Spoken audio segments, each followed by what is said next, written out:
پیدا کر سکے. تو فرشتوں نے عرض کی مولا ہمارے اندر تو شر کا مادہ ہے ہی نہیں. قالوا وتجعل فيها من يفسد فيها ويسفك الدماء. یہ تو بڑے فساد کرے گا, خون بہائے گا, قتل و غارت کا بازار گرم کرے گا. وَنَحْنُ نُسَبِّحُ بِحَمْدِكَ وَنُقَدِّسُ لَكَ. اور ہماری حالت یہ ہے کہ ہم تو تیری عظمتوں کے ترانے گاتے ہیں, تیری تقدیس کا بول بولتے ہیں, ہم تو تیری پاکی کا بیان کرتے ہیں. شر, فساد, قتل و غارت, نافرمانی ہمارے ہاں تو پائی ہی نہیں جاتی. تو پھر یہ مقام ہمیں اگر تو عطا کر دے, مہربانی کر دے. اللہ, اس مقام کی تفسیر میں جو بنیادی مفسرین ہیں ائمہ دین, انہوں نے لکھا ہے کہ حق تعالی شانہ کئی مرحلوں پر فرشتوں سے فرماتے ہیں, یعنی بعد میں پہلے یہ فرمایا انی عالم ما لا تعلمون, جو میں جانتا ہوں تم نہیں جانتے. میرے خلیفے کے لیے لازم ہے کہ اس کے اندر شر بھی موجود ہو, خیر بھی موجود ہو, اور وہ شر کو دبا دے اور خیر کو اپنا لے, تب میری نیابت ملے گی. جس کے اندر شر کا مادہ نہیں وہ میرا خلیفہ نہیں ہو سکتا. وہ میرا بندہ ہو سکتا ہے لیکن میرا نائب نہیں ہو سکتا. تو بعد میں ملائکہ سے فرمایا جاتا ہے, یہ جو آج ہم اکٹھے ہیں نا, حدیث پاک میں آتا ہے جب لوگ مسجد میں اکٹھے ہوتے ہیں دین سیکھنے کے لیے, اللہ کی رضا کے لیے, تو فرشتوں کا نزول ہوتا ہے اور انہیں حکم ہوتا ہے جاؤ ان بندوں کو گھیر لو, اور اس مجلس سے لے کے آسمان تک فرشتے ہی فرشتے ہوتے ہیں. اور جب یہ لوگ اٹھ کے چلے جاتے ہیں تو فرشتے اپنی کارگزاری لے کے اللہ تعالیٰ کی بارگاہ میں پیش ہوتے ہیں. کیسے ہوتے ہیں یہ اللہ بہتر جانتا ہے, لیکن رسول برحق صلی اللہ علیہ وسلم نے یہ بات فرما دی, یہ حق ہے, سچ. ہماری آنکھ وہ نہیں کہ ہم یہ سارا ماحول دیکھ سکیں, ہمارے محسوسات اس درجے کے نہیں ہیں کہ ہم ان کے ماحول کو محسوس کر سکیں. کچھ ایسے دل والے ہوتے ہیں جنہیں کچھ نہ کچھ اللہ کی طرف سے اتنی صفائی ہوتی ہے کہ وہ محسوس بھی کرتے ہیں. ملائکہ اللہ پاک کی بارگاہ میں پیش ہوتے ہیں. رمضان المبارک کی مجلس, تکبیر تلاوت کا ماحول, اللہ کا قرآن, اللہ کا دین سمجھنے کے لیے مسلمان جمع ہیں. یا اللہ ہم مسجد بلال سے آئے ہیں, وہاں پہ حاجی بھی بیٹھے ہوئے تھے, جوان بھی بیٹھے ہوئے تھے, سفید داڑھیوں والے بھی اور نوجوان بھی اور بچے بھی, عورتوں کا ایک حلقہ بھی موجود تھا. یہ ساری بات پیش کرتے ہیں.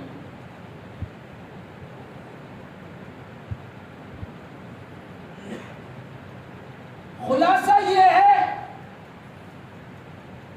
کہ رب ذوالجلال فرماتے ہیں کہ وہ کس لیے اکٹھے تھے. ملائکہ عرض کرتے ہیں یا اللہ وہ آپ کو خوش کرنے کے لیے اکٹھے تھے. اور فرشتوں بتاؤ کیا انہوں نے مجھے دیکھا ہے؟ یا اللہ انہوں نے آپ کو دیکھا تو نہیں, لیکن آپ پر وہ یقین اور ایمان رکھتے ہیں. یا میری طرف سے کوئی جبر تھا ان پر کہ روزہ لازمی رکھنا ہے, نہیں رکھو گے تو پھر ہوا سے فضا سے تم پر کوڑے اور ڈنڈے اور پتھر برسیں گے۔ عرض کرتے ہیں مولا ایسی کوئی بات نہیں تھی، اگر روزہ نہ رکھتے تو کھا پی لیتے۔ بہت سارے ایسے ہیں جو کھا پی کے بھی یہ دن گزار دیتے ہیں، لمبی تان کے سو کے بھی یہ راتیں بسر کر لیتے ہیں، کوئی جبر نہیں۔ وہ تیری محبت میں دن کو روزہ رکھتے تھے، رات کو قیام کرتے تھے، تیرا قرآن سنتے تھے، اور اب تیرے قرآن کی مجلس میں بیٹھے ہیں۔ کوئی سختی نہیں، کوئی گھسیٹ کے نہیں لاتا ہو، مجبور نہیں کیا جاتا ہو۔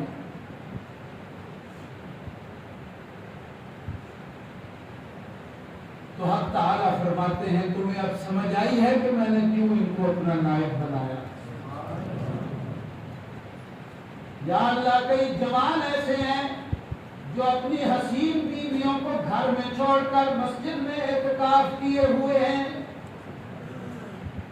یا اللہ کئی کاروباری ایسے ہیں جو اپنا کاروبار چھوڑ کے تیرے در کے مہمان بنے بیٹھے ہیں، رات کو بھی یہاں دن کو بھی یہاں۔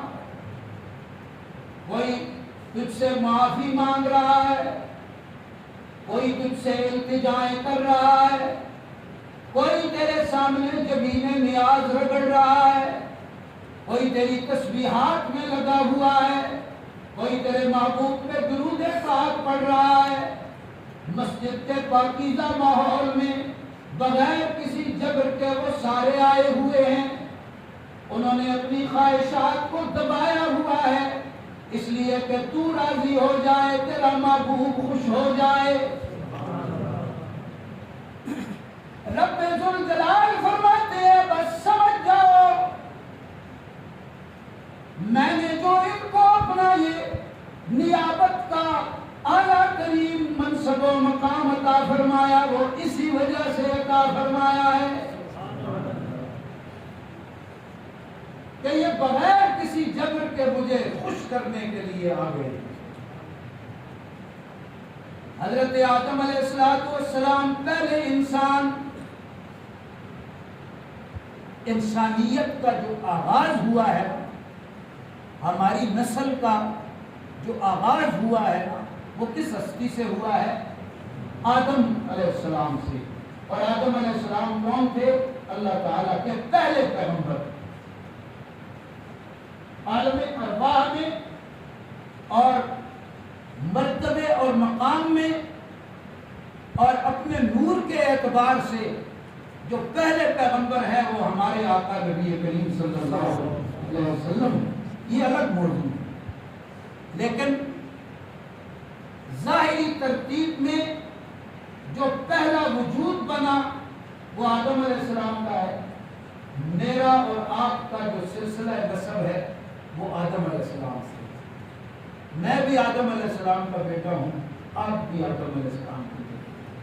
اور جو خواتین اللہ علیہ سلامت رکھے، اللہ ان سے راضی ہو، ان مجالس میں تشریف لاتی ہیں، وہ بھی بنیادی طور پر آدم علیہ السلام کی بیٹیاں۔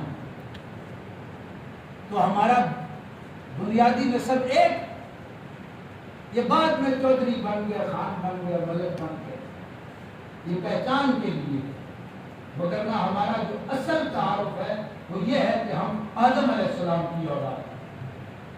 آدم علیہ السلام سے پہلے کوئی انسان نہیں، زمین پہ پہلے انسان جو تشریف لائے وہ آدم علیہ السلام ہے، اور پہلی نبوت بھی انہیں اللہ پاک نے عطا کی۔ اب جو آدم علیہ السلام سے سلسلہ شروع ہوا، نبوت اللہ پاک نے دی، اور جس کو نبوت دیتے ہیں اللہ پاک وہ معصوم ہوتا ہے۔ کیا ہوتا ہے؟ معصوم سمجھتے ہیں؟ ان کا دل ایسا اللہ پاک بنا دیتے ہیں کہ گناہ کا ارادہ بھی ان کے دل میں نہیں ہوتا،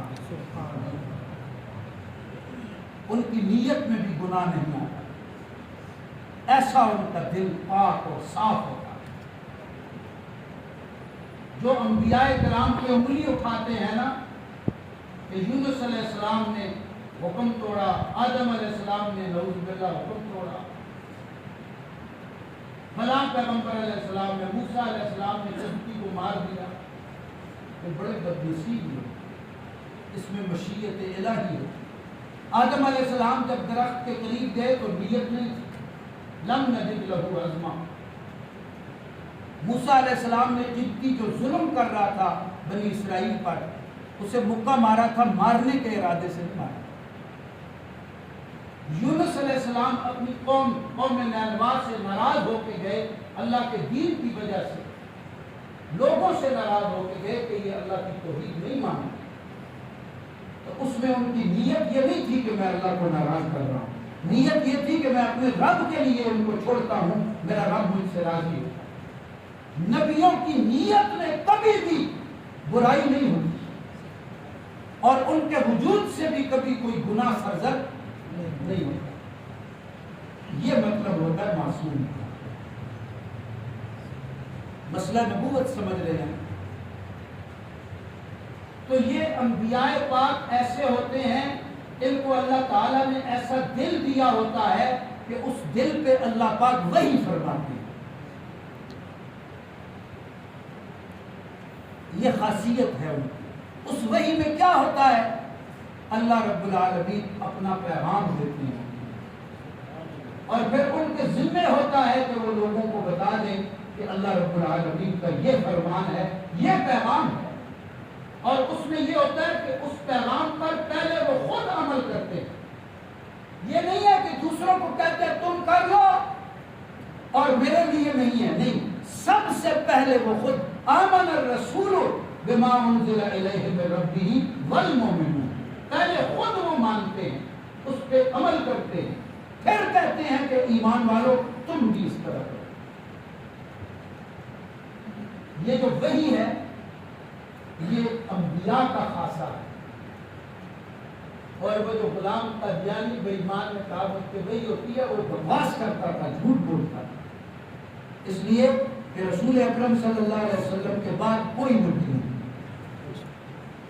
جو اس قسم کا دعویٰ کرے وہ دجال ہے، اور ایسے دعوے کرنے والوں کی شکلیں تو ذرا دیکھیں۔ ابھی بھی انٹرنیٹ پہ کئی ایسے گونے مونے آتے ہیں، دیکھ کے بندہ وہ تھوکنا بھی نہیں دل کرتا، اور کہ تھوکے، ایسی بد شکلیں بنائی ہوئی ہیں انہوں نے۔ نبی تو حسین جمیل ہوتا ہے، جس کو دیکھ کے اللہ یاد آتا ہے۔ علامہ قادیانی کہتا ہے ایک آنکھ سے کانا تھا، عجیب شکل ہے، اس کی تصویر بھی نہ دیکھی جائے، کہتے ہیں کہ تصویر دیکھو نا تو بچہ بھی ڈر جاتا ہے، پتہ نہیں کیا بلا ہے۔ جھوٹ بولتا تھا کہ مجھ پہ وحی ہوتی ہے۔ حضور نے فرمایا میرے بعد ایسے لوگ آئیں گے، وہ سب دجال ہیں، جھوٹے، لعنتی۔ اللہ پاک اپنے پاک پیغمبروں پہ وحی فرماتے ہیں، اور وحی میں پیغام حق ہوتا ہے۔ جس طرح ہمارے آقا پہ وحی ہوئی، یہ قرآن ہے، وحی ہوئی حضور پاک کی احادیث، 10 لاکھ سے زیادہ حدیثیں محفوظ ہیں، 700 کتب حدیث کی، 700 سے زائد کتب مسلمانوں کے پاس محفوظ ہیں۔ اس طرح ہر دور میں وحی ہوئی۔ آدم علیہ السلام کو نبوت دی اللہ پاک نے، ہمارا ان پہ ایمان ہونا ضروری ہے، نبوت پہ ایمان۔ پھر ان کے بیٹے شیس علیہ السلام کو نبوت دی، ان پہ ہمارا ایمان ہونا ضروری ہے۔ پھر شیس علیہ السلام کی اولاد میں ادریس علیہ السلام کو اللہ پاک نے نبوت دی، ان پہ ہمارا ایمان ہونا ضروری ہے۔ پھر ادریس علیہ السلام کی اولاد میں نوح علیہ السلام کو اللہ پاک نے نبوت بھی دی، رسالت بھی دی، ان کی نبوت پہ ہمارا ایمان ہونا ضروری ہے۔ پھر ان کی اولاد میں اللہ پاک نے جن کا ذکر قرآن شریف میں آتا ہے، حضرت ہود علیہ السلام کو نبوت و رسالت دی، ان پہ ایمان ہونا ضروری ہے۔ پھر حضرت ہود کی اولاد میں اللہ پاک نے حضرت صالح علیہ السلام کو نبوت دی، رسالت دی، ان پہ ایمان لازم ہے۔ پھر ان کی اولاد میں ابراہیم علیہ السلام کو اللہ پاک نے نبوت دی، رسالت دی، ان پہ ایمان ہونا ضروری ہے۔ پھر ان کی اولاد میں اللہ رب العالمین نے اسماعیل علیہ السلام کو اور اسحاق علیہ السلام، ان کے 2 بیٹے ان کو اللہ پاک نے نبوت و رسالت دی، ان پہ ہمارا ایمان ضروری ہے۔ پھر اسحاق علیہ السلام کی اولاد میں اللہ پاک نے یعقوب علیہ السلام کو نبوت دی، ان پہ ہمارا ایمان ضروری ہے۔ پھر یعقوب علیہ السلام کی اولاد میں حضرت یوسف علیہ السلام کو اللہ پاک نے نبوت دی، ان پہ ایمان ہونا ضروری ہے۔ اس طرح چلتے چلتے حضرت عیسیٰ علیہ السلام تک آئے، یہ سب ان کی اولاد میں، یہ سب آگے یعقوب علیہ السلام کی اولاد ہے۔ یعقوب علیہ السلام کے بھائی کی اولاد میں ایک پیغمبر حضرت الیاس علیہ السلام آئے، ان پہ بھی ایمان ہونا ضروری ہے۔ اور پھر حضرت اسماعیل علیہ السلام، ابراہیم علیہ السلام کے بیٹے، ان کی اولاد میں ایک ہی پیغمبر آئے اور وہ ہمارے آقا جناب رسالت محمد صلی اللہ علیہ وسلم ہیں۔ ان سب پہ ہمارا ایمان ہونا ضروری ہے۔ اور حضور اقدس صلی اللہ علیہ وسلم پر اس طرح ایمان ہو کہ آپ نبی ہیں، آپ رسول ہیں، اور سب سے بڑے نبی ہیں اور سب سے بڑے رسول ہیں، اور آپ خاتم النبیین ہیں۔ یہ لفظ سارے کہو، پہ پڑھنا نہ آئے گا آپ کو۔ خاتم النبیین لفظ سیکھ لیں، سارے کہیں خاتم النبیین، خاتم النبیین۔ اس کا کیا مطلب ہے کہ حضور پاک صلی اللہ علیہ وسلم کے بعد کوئی نبی نہیں، جتنی وحی اللہ تعالیٰ نے فرمانی تھی وہ ہمارے آقا علیہ السلام پہ پوری کر۔ اور فرمایا الیوم اکملت لکم دینکم واتممت علیکم نعمتی ورضیت لکم الاسلام دینا۔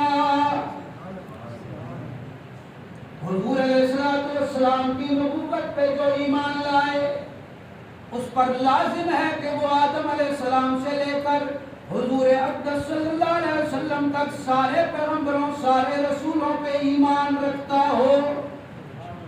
کسی ایک کا بھی منکر اگر ہوگا تو وہ حضور صلی اللہ علیہ وسلم پہ ایمان نہیں رکھتا۔ والذین یؤمنون بما انزل الیک وما انزل من قبلک۔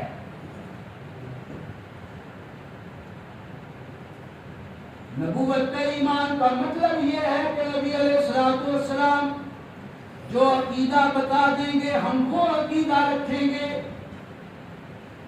اور جو طریقہ سکھا دیں گے ہم وہ طریقہ رکھیں گے۔ اور اس میں ایک کام کر لینا، اگر ہم ایک کام، تو اس کی برکت سے جتنے انعام ہمیں نصیب ہوں گے، یقین کریں کسی کام سے اتنے انعام نصیب نہیں ہوں گے۔ اور وہ کام یہ ہے کہ ہم اپنا چہرہ سنت کے مطابق، ناراض تو نہیں ہوتے ہیں؟ اگر ہو بھی جائیں تو خیر ہے، میں تو بتاؤں یہ ایک کام اگر کر لیں۔ اور خواتین، بی بی خدیجۃ الکبریٰ خاتون اول، بی بی عائشہ الصدیقہ، بی بی فاطمہ الزہرا، بی بی زینب، بی بی رقیہ، بی بی ام کلثوم، یہ کون ہے؟ یہ نام جو میں لے رہا ہوں کون ہے؟ خدیجۃ الکبریٰ حضور علیہ السلام کی زوجہ ہے، عائشہ صدیقہ حضور علیہ السلام کی زوجہ ہے، بی بی فاطمہ الزہرا حضور کی بیٹی، بی بی زینب حضور کی بیٹی، بی بی رقیہ حضور کی بیٹی، بی بی ام کلثوم حضور کی بیٹی۔ تو ہماری مسلمان عورتیں اگر ایک اہتمام کر لینا کہ جس طرح یہ حضور کا گھرانہ پردہ کرتا تھا، وہ اپنے پردے کا انتظام کر لیں، اور حضور کے امتی مرد اپنا چہرہ سنت کے مطابق کر لیں، تو ان دونوں کی نسبت نبی علیہ السلام سے مضبوط ہو جائے گی، قلت ٹوٹ جائے۔ اور سنت کیا ہے پتہ ہے آپ؟ ائمہ دین نے فرمایا مسلمان مرد کے چہرے پہ داڑھی کم از کم 1 مٹھی ہونی چاہیے، تو دیکھو اتنی رکھ لیتے ہیں تو اتنی ہو جائے تو کیا ہو جائے؟ خدا کی قسم زیادہ خوبصورت لگے گا چہرہ، اور ڈرنے کی کوئی ضرورت نہیں کہ کوئی رشتہ نہیں دے گا۔ یہ داڑیوں والوں کو زیادہ رشتے ملتے ہیں، لیکن اس ارادے سے رکھنا ہے داڑھی کو سنت کے مطابق کہ ہمارا عقیدہ نبوت مضبوط ہے۔ دیکھو اور کوئی عمل کر کے دکھاؤ گے تو نظر آئے گا نا، اور کوئی عمل آپ کریں گے تو پتہ چلے گا یہ پانی پینے کی سنت ہے، یہ روٹی کھانے کی سنت ہے، یہ لیٹنے کی سنت ہے، یہ چلنے کی سنت ہے، یہ بیٹھنے کی سنت ہے، یہ کر کے دکھائیں گے تو پتہ چلے گا نا۔ لیکن یہ تو ایسا ہے کہ یہ ایک نشان بن گیا، یہ جس کی نظر اٹھے گی